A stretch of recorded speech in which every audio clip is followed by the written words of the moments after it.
ਬਿਸਮਿल्लाहिर्रहमानिर्रहीम। तमाम वेखण वालिਆਂ ਨੂੰ अस्सलाम वालेकुम। आलू गोश्त एक ऐसी डिश है ਜਿਹੜੀ हर घर ਦੀ ਜ਼ਰੂਰਤ ਹੁੰਦੀ ਹੈ। ਅੱਜ ਅਸੀਂ ਬਣਾ ਰਹੇ ਹਾਂ ਆਲੂ ਗੋਸ਼ਤ ਦਾ ਬੜਾ ਵਧੀਆ ਜਿਹਾ ਸਾਲਣ ਔਰ ਸਾਰੀਆਂ ਗੱਲਾਂ ਤੁਹਾਨੂੰ ਦੱਸਦੇ ਹਾਂ ਕਿਸ ਤਰੀਕੇ ਨਾਲ ਬਣਦਾ ਹੈ। ਵੀਡੀਓ ਪਸੰਦ ਆਵੇ ਤਾਂ ਵੀਡੀਓ ਲਾਈਕ ਔਰ ਚੈਨਲ ਨੂੰ ਸਬਸਕ੍ਰਾਈਬ। ਇਸ ਦੇ ਵਿੱਚ ਤੁਸੀਂ ਲੋਕਾਂ ਦਾ ਪਿਆਰ ਔਰ ਸਾਡੀ ਹੌਸਲਾ ਅਫਜ਼ਾਈ। बनाना शुरू करते हैं जी। बिस्मिल्लाह करते हैं। बिस्मिल्लाहिर्रहमानिर्रहीम। 2 किलो बीफ गोश्त लिया है, कट्टे का गोश्त है। 1.5 किलो आलू ने, लहसुन अदरक है, 2 पोथी लहसुन है छोटी छोटी और 1.5 इंच का अदरक का टुकड़ा है। हरा धनिया है, 10-12 हरी मिर्चा ने, आधा किलो ही प्याज ने और आधा किलो ही टमाटर ने। इन्हां सारियां दी हुण कटाई कर लैने। उस तो बाद पकाने का तरीका तुहानूं दसदे हां। हुण जी असां एक वड्डे साइज़ दे पतीला लिया है क्योंकि 2 किलो गोश्त है और 1.5 किलो आलू ने। ये असी बना रहे हैं। सब तो पहले जी 2 किलो गोश्त पतीले के अंदर पा रहे हैं। हुण इस दे अंदर प्याज पा रहे हैं जी। हुण जनाब इस दे विच पा रहे हैं टमाटर, हरी मिर्चां, नाल है जी हुण लहसुन अदरक दा पेस्ट।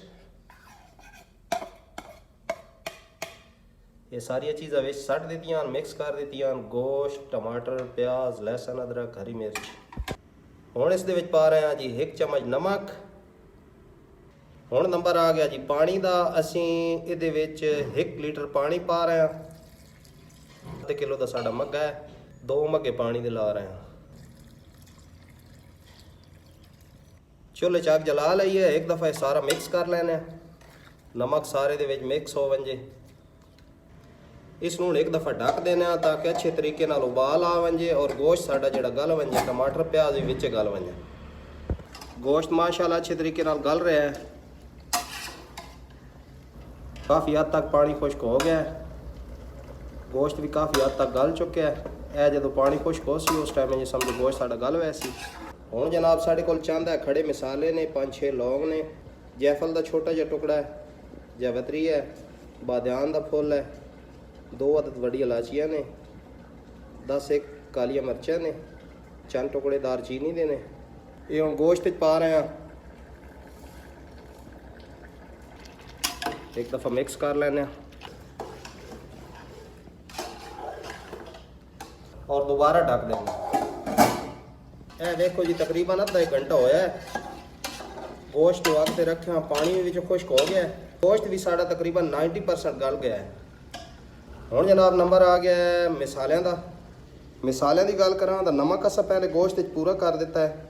मजीद बाद चेक कर लसां, अगर कम होया तां असां होर उस दे विच पा लवांगे। हुण जनाब 1 चम्मच लाल मिर्च, 1 चम्मच ही गरम मसाला फुल भर के, 1 चम्मच जीरा है, 1 चम्मच ही हल्दी है, 1 चम्मच ही काली मिर्च है और 2 चुटकियां सौंफ ने। बड़ी अच्छी खुशबू देंदे ने। यह मसाला जा रहा जी। एक दफ़ा मिक्स कर लेने। मसाले शामिल किए भी 2-1 मिनट हो गए।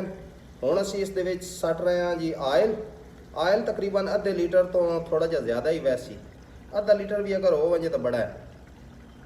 असीं थोड़ा जिहा ज़्यादा इस्तेमाल कर रहे हैं। इत्थे हुण करनी जी गोश्त की बुनाई। इस घी के अंदर चंगी तरह तकरीबन 15 तो 20 मिनट इसकी बुनाई करनी। एक दफ़ा बुनाई करके उस तो बाद तुहानूं विखाने भी कितनी एक बुनाई करनी है ताकि जिहड़े टमाटर प्याज ये शामिल किए ने इस दे विच बिल्कुल नज़र ना आवे। गोश्त साडा तकरीबन 90% गलिया, फुल नहीं असां गालिया। हुण आयल शामिल किया इस दे विच 10-1 मिनट हो गए। हुण असीं इस दे विच शामिल कर रहे हैं जी आलू ताकि इत्थे आलूआं दी बुनाई हो वंजे और गोश्त दी भी नाल ही बुनाई हो वंजे। मिक्स कर लेना है एक दफ़ा। गोश्त की बुनाई हो गई है। हुण जनाब इस दे विच पा रहे हैं दही। 1 पाव साढ़े कोल दही है।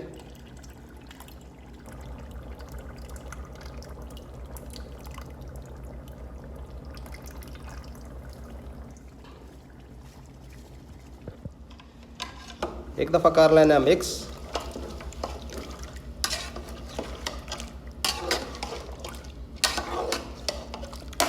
पाँच 1 मिनट और बुनाई कर दें ताकि जी दही है वो सारी जज्ब हो वंजे आलू और गोश्त के अंदर। इत्थे जी हुण बुनाई साडी बिल्कुल कंप्लीट हो गई। तुहानूं विखाने ਇਹ ਵੇਖੋ ਜੀ ਕੋਈ ਪਿਆਜ਼ ਟਮਾਟਰ ਨਹੀਂ ਨਜ਼ਰ ਆ ਰਿਹਾ। 1 ਲੀਟਰ ਪਾਣੀ ਲਾ ਰਹੇ ਹਾਂ ਤਾਂ ਕਿ ਸਾਡੇ ਆਲੂ ਗਲ ਵੰਜਣ ਔਰ ਗੋਸ਼ਤ ਤੇ ਜਿਹੜੀ ਥੋੜੀ ਬਹੁਤ ਕਸਰ ਹੈ ਉਹ ਵੀ ਨਿਕਲ ਵੰਜੇ। ਇੱਕ ਦਫਾ ਮਿਕਸ ਕਰ ਲੈਣੇ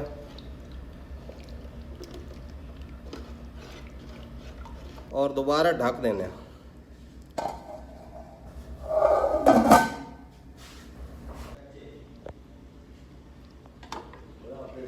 पानी शामिल किया तकरीबन 20 मिनट होए ने। 20 मिनटों के साढ़े आलू भी गल गए ने ते गोश्त भी साड़ा गल गया है। सालन माशाल्लाह ते साड़ा तैयार है। हुण ला रहे हैं जी उत्ते हरा धनिया।